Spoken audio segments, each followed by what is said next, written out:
Assalamualaikum warahmatullahi wabarakatuh.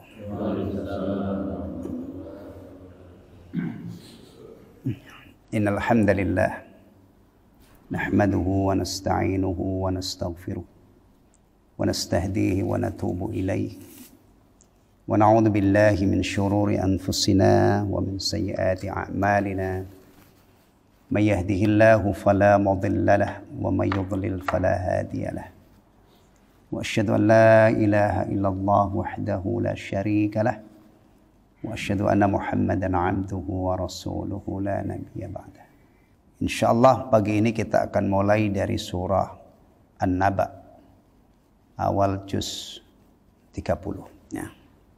Sebelum kita kaji tafsir surah ini merujuk kepada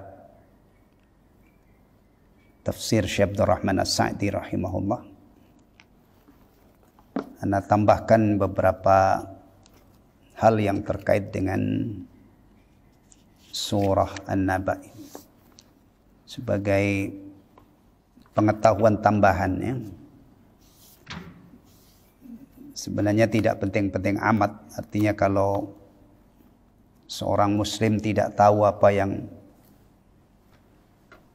saya bacakan ini ya tidak masalah. Cuman untuk yang sudah ngaji, yang belajar itu hendaknya memiliki pengetahuan tambahan gitu ya.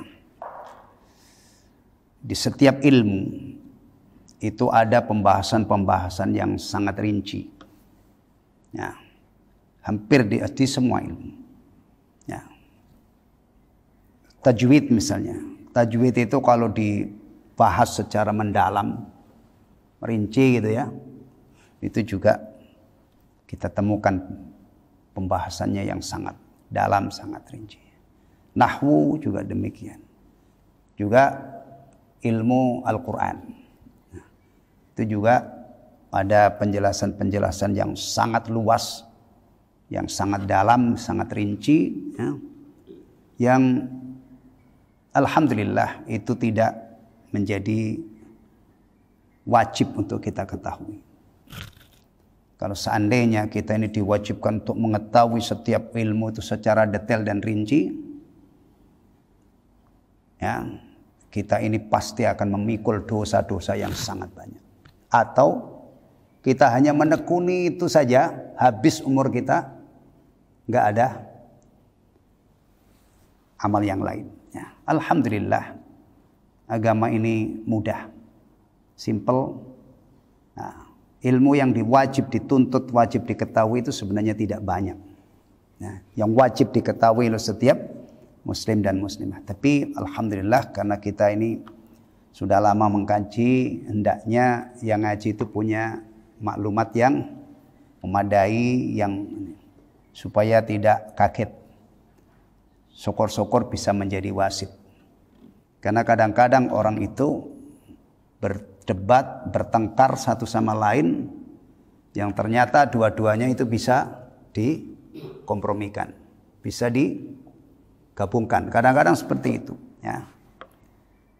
Dan minimnya pengetahuan, minimnya ilmu itu menyebabkan orang itu sering menyalahkan orang lain.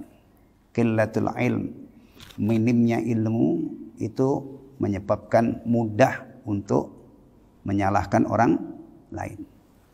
Baik. Pertama tentang surah yang akan kita kaji. Yang masyhur, yang populer namanya adalah surah An-Naba. Umumnya gitu, ya. Tapi ternyata ada yang nama-nama lain. Ya.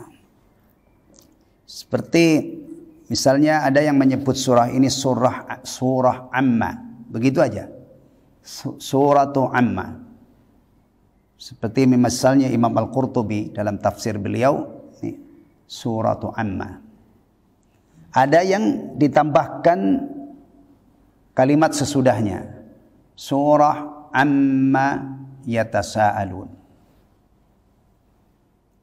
Ada juga yang menyebut surah An-Naba, ini yang populer. Karena ada kalimat 'anin naba'il 'adzim. An-naba'. Ya. Ada yang menyebut juga surah ini Al-Mu'sirat. Al-Mu'sirat. Karena ada kalimat atau kata Al-Mu'sirat di dalam surah ini. Jadi nama yang populer yang paling banyak dikenal oleh kaum muslimin adalah surah An-Naba. Tapi ada yang menyebutnya surah Amma atau Amma Yatasa'alun atau surah Al-Mu'sirat. Surah ini Makkiyah berdasarkan ijma' kesepakatan para ulama. Dulu sudah saya terangkan ya, mengenai surah itu Makkiyah atau Madaniyah itu terjadi, ada potensi khilaf. Ada kemungkinan ulama itu berbeda pendapat tentang surah ini Makkiyah atau Madaniyah. Ya. Jadi memang agama kita ini banyak perbedaan-perbedaan. Ya. Apalagi fikih, ya udah antum tahulah bagaimana fikih itu. Ya. Begitu banyak perbedaan di kalangan para a'immah. Nah, jumlah ayat surah An-Naba ini ada yang mengatakan 40, ada yang mengatakan 41. Jumlah ayat saja itu juga kalau kita telusuri secara detail, ya, itu ternyata juga kadang-kadang ada surah yang disepakati jumlah ayatnya, ada surah yang berbeda-beda, ulama berselisih tentang jumlah ayatnya. Untuk surah An-Naba, ya, itu ada yang mengatakan 40, ada yang mengatakan 41. Ya. 40 ini menurut ulama-ulama Syam. Wa ayatuha ihda wa arba'una fi addil Makki wal Basri. Ayatnya itu 41 menurut hitungan ulama-ulama Makkah dan Basrah. Wa arba'una 41 ya menurut hitungan ulama-ulama Makkah dan Basrah. Wa arba'una fi addil Baqin. Ya. Dan 40 ayat menurut hitungan ulama yang lain. Wa kalimatuha mi'atun wa thalathun wa sab'un. Kalimat atau kata yang ada dalam surah An-Naba itu 173. Surah An-Naba itu terdiri dari 173 kalimat atau kata. Wa hurufuha 816. Huruf-hurufnya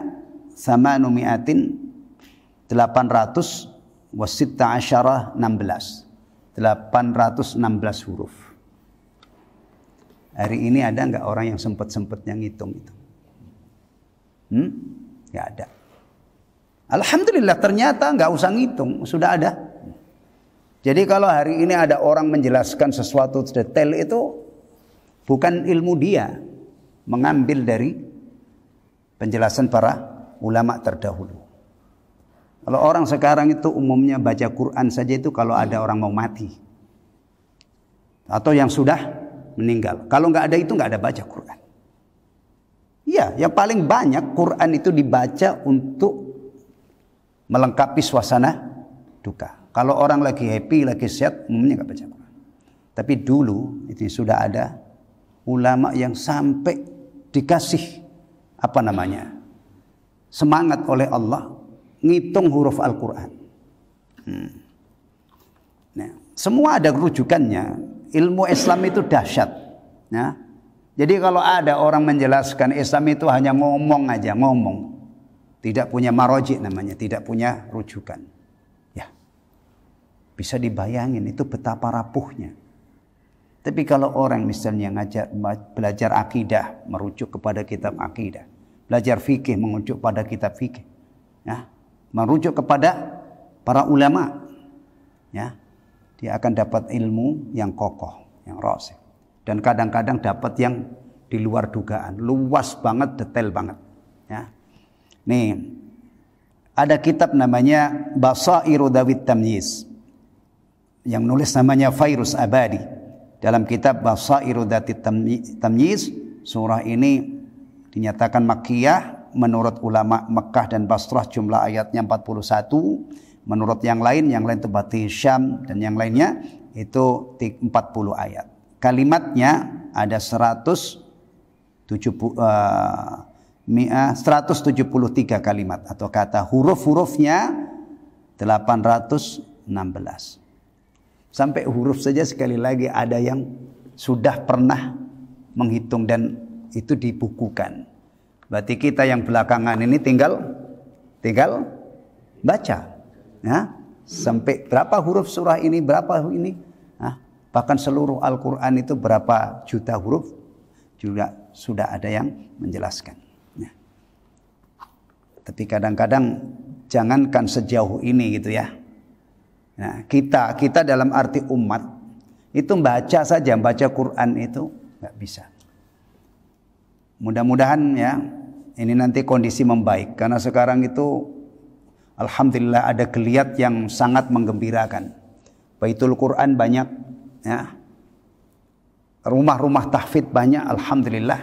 Ini ada kemajuan yang luar biasa tentang Al-Quran, ya. Ya.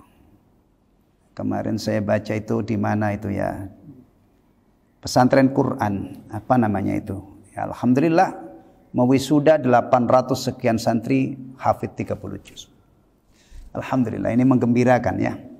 Tapi data dari DMI Dewan Masjid Indonesia itu ternyata 60% orang Indonesia itu nggak bisa baca Quran. 60%. Ya. Jadi tapi mudah-mudahan sekali lagi dengan adanya sekarang ini geliat kembali kepada Al-Quran, mulai dari menghafalnya, mudah-mudahan ini nanti mendatangkan keberkahan dan kebaikan untuk negara kita ini. Jadi kalau digadang-gadang negara ini menjadi negara yang apa itu, kalau prinsip kita, kalau jargon kita, baldatun thayyibatun wa rabbun ghafur, kemudian banyak orang-orang yang menghafal Al-Quran, mudah-mudahan ya itu nanti benar-benar terwujud. Ya.